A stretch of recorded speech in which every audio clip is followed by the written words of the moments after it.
দেখো আজকে আমাদের টপিক কি বায়ুমণ্ডল, তাই তো? বায়ুমণ্ডল সবাই পড়ে এসেছো তোমরা? ওকে, ঠিক আছে, তোমাদের ধরা যাক, কোশ্চেন ধরা যাক। বলে বায়ুমণ্ডলে আমাদের যে বায়ুমণ্ডল রয়েছে সেখানে কোন গ্যাসের প্রাধান্য সবথেকে বেশি? নাইট্রোজেন। নাইট্রোজেন কত পার্সেন্ট? 8.8%। যেগুলো একজন বলবে না 70.08%। ওকে, আর্গন কত থাকে? আর্গন কত সব মানে 93%। 0.93%। ওকে,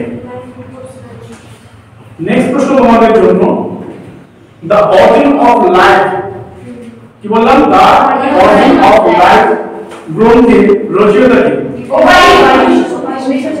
1936 খ্রিস্টাব্দে। ওকে, আবহাওয়া বিজ্ঞান ব্যাখ্যা করো। আবহাওয়া বিজ্ঞান ব্যাখ্যা করো। বায়ুমণ্ডলে আর্দ্রতা, বায়ুচাপ, বৃষ্টিপাত এগুলি উল্লেখ থাকে। অধ্যয়নকে আমরা সেই অধ্যয়নকে আমরা বলতে পারি বা সেই আলোচনাকে আমরা আবহাওয়া বিজ্ঞান বলতে পারি। এবার বায়ুমণ্ডলের স্তর বিন্যাস, বায়ুমণ্ডলের যে আমাদের বায়ুমণ্ডল রয়েছে, ভূপৃষ্ঠ থেকে বায়ুমণ্ডল রয়েছে, তাই তো? তো বায়ুমণ্ডলের স্তরকে আমরা কয়ভাবে ভাগ করি? 6 ভাগে ভাগ করি। তো এই 6 ভাগের মধ্যে ভাগগুলো কি কি?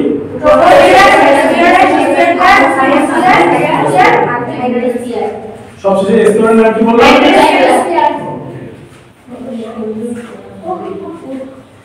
এবার তোদের প্রশ্ন, এই যে ওজোন স্তর বা ওজোন গ্যাস কোন স্তরে দেখা যায়? কোন স্তরে ঝড় বৃষ্টি বজ্রপাত? ট্রপোস্ফিয়ার ভূপৃষ্ঠ থেকে কত মিটার? 16 কিলোমিটার মেশ আর 18 কিলোমিটার প্রায় বা ধরা হয়, ঠিক আছে? ওকে, নেক্সট প্রশ্ন, এই যে আমাদের ট্রপোস্ফিয়ার আরেক নাম কি? কারণ এখানে সবকিছু লেগে থাকে, তাই তো? তাহলে শান্ত মাত্রা কাকে বলে? আর কোন স্তর দিয়ে জেট প্লেন চলাচল করে বা জেট বিমান চলে? ওজোন গ্যাস কি বলে? ওজোন নীলাভ আষ্টে গ্যাস, তার সঙ্গে হচ্ছে ওজোন। এই যে ওজোন স্তর বা ওজোন গ্যাস আমাদের কিভাবে বাঁচায়? অতিবেগুনি রশ্মির হাত থেকে আমাদের রক্ষা করে ওজোন স্তর। অতিবেগুনি রশ্মি যদি আমাদের শরীরে পড়ে তাহলে কি হবে?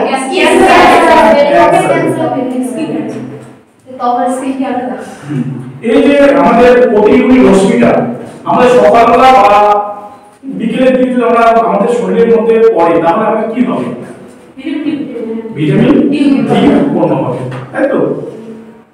ওকে, ওজোন গ্যাস কে কত খ্রিস্টাব্দে আবিষ্কার করলেন?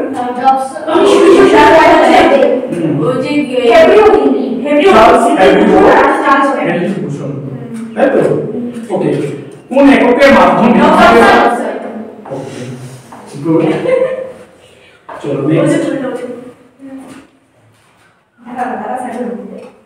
নেক্সট প্রশ্ন তোমাদের জন্য,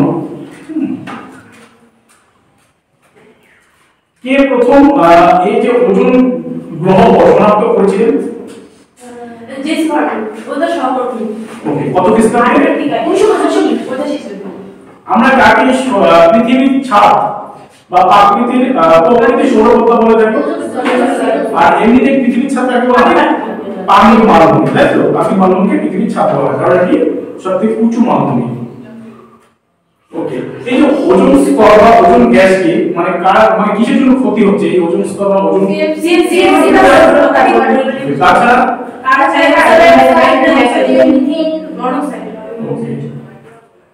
কোন স্তরে কি বলা হচ্ছে নৈসর্গিক মেঘ দেখা যায়?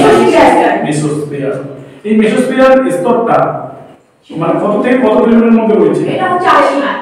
50 থেকে 80 পর্যন্ত।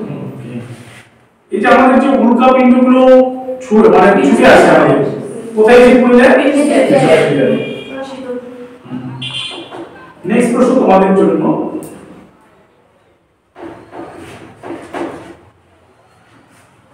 আয়রন সৃষ্টির এই ঘটনা সর্বপ্রথম কে প্রত্যক্ষ করেছিলেন?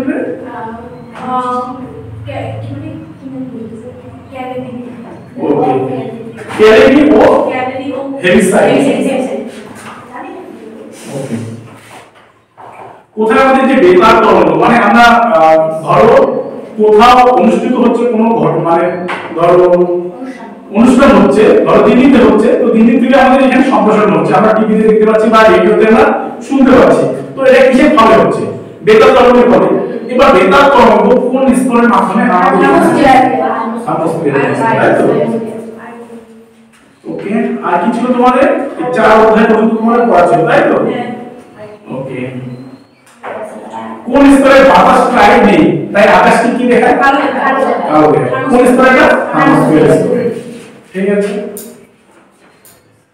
নেক্সট প্রশ্ন তোমাদের জন্য, কোন স্তরে আমাদের, ঠিক আছে, বা বায়ুমণ্ডলের কোন স্তরে অক্সিজেন, হাইড্রোজেন ও হিলিয়ামের উৎপাদন হয়? এক্সোস্ফিয়ার। ওকে, নেক্সট প্রশ্ন তোমাদের জন্য দেখো, অ্যালবেডো কি রে?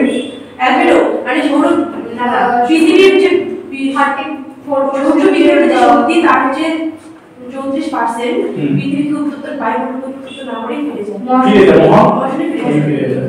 ওকে, আমরা যে সূর্য রশ্মি আসতেছে, ঠিক আছে, তার কত পার্সেন্ট? 200 ভাগের 1 ভাগ আছে। সেটাকে আমরা কি বলবো? ইনসুলেশন বলবো, তাই তো? তো এই ছিল আমাদের পড়া আজকে, তাই তো? তো নেক্সট দিন আমরা কি করব? কার্যকারী সৌর বিকিরণ প্লাস বায়ুমণ্ডলের উষ্ণপাত পদ্ধতি সমূহ, তারপর পড়ব আমরা কি কোরিওলিস বল, এরপর আমরা পড়ব ফ্রেবেলের সূত্র, এগুলো তো আমরা এর আগে পড়েছিলাম ক্লাস 10 বা ক্লাস 8 এর মধ্যে ছিল, তাই তো? 9 এ এরকম ছিল, তাই তো? এবার দেখো বাইস ভ্যালোর সূত্র, এগুলো তোমরা এর আগে পড়েছো। বিভিন্ন স্থানে ক্রান্তীয় ঘূর্ণাবর্তের বিভিন্ন নাম, যেমন হ্যারিকেন, সাইক্লোন, ইউলি, টাইফুন, টর্নেডো বা ফিয়েস্টা, টাইফুন, এই যে এই ধরনের। এছাড়া বিভিন্ন উষ্ণ স্থানীয় বায়ু রয়েছে, আমাদের ভারতের দুটি স্থানীয় বায়ু রয়েছে, কি রে? লু আর আর্দ্র, তাই তো? এছাড়াও স্থানীয় বায়ু রয়েছে, যেটা উষ্ণ স্থানীয় বায়ু চিনু, যেটা রক্তপাতক অঞ্চলে থাকে। এছাড়াও রয়েছে ফল, আমসিন, সিরোকো, ব্ল্যাক রোলার, তাই তো? তারপর হচ্ছে শ্যামাল। ওকে, বিভিন্ন শীতস্থানীয় বায়ু রয়েছে, যেমন ব্রিজার্ড, পম্পেও, গোয়া, হারমাত্তান, ক্রিস্টাল, লিলিপো, তাই তো? তো এগুলো সম্পর্কে আমরা নেক্সট দিন পড়বো, তাই তো? মানে দেখো বায়ুমণ্ডলের বিভিন্ন উপাদান, তারপর রয়েছে আমাদের পরিমাপক যন্ত্র এবং তার ব্যবহার, যেমন হচ্ছে বাদ পত্রকা। বাদ পত্রকার মাধ্যমে আমরা কি করি? বায়ু প্রবাহের দিক নির্ণয় করতে পারি। এরপরে নেক্সট দিনটা পড়া হচ্ছে তার কারণ কি অ্যানোমিটার, বাতাসের বেগ এবং দিক নির্ণয় করা হয়। এর সঙ্গে থাকবে আমাদের হাইগ্রোমিটার, বায়ু আর্দ্রতা পরিমাপ যন্ত্র। এরপর দেখো সাইক্লোমিটার, বায়ু আপেক্ষিক আর্দ্রতা পরিমাপ। অল্টিমিটার কি করে আমাদের? বায়ু চাপ এবং উচ্চতা পরিমাপ যন্ত্র। রেনওয়াচ কি? বৃষ্টি পরিমাপক যন্ত্র। তো এই যন্ত্র বা পদ্ধতি সম্বন্ধে আমরা নেক্সট দিন পড়ব, সেগুলো তোমাদের পড়া লাগবে, তাই তো? নেক্সট দিনে পড়া। আর এই নেক্সট দিনে তোমাদের কি হবে? বায়ুমণ্ডল থেকে তোমাদের আমি 25টা প্রশ্ন দিয়ে আসবো, মক টেস্ট থাকবে তোমাদের। বোঝা গেল? তোমরা অবশ্যই পড়বে। তার সঙ্গে আমি কিছু পড়া দেবো আজকে তোমাদের, 50টা কোশ্চেন প্লাস অ্যানসার দিব, ঠিক আছে? এগুলো তোমরা দেখে আসবে। আর পরীক্ষা আগে আমি কি করব? পড়া কমপ্লিট করব প্লাস রিভিশন কিন্তু করব। বোঝা গেল? ঠিক আছে, এগুলো তোমরা দেখবে। এবার কথা বলতে অসুবিধা হয় বড় হবে এখন, হ্যাঁ?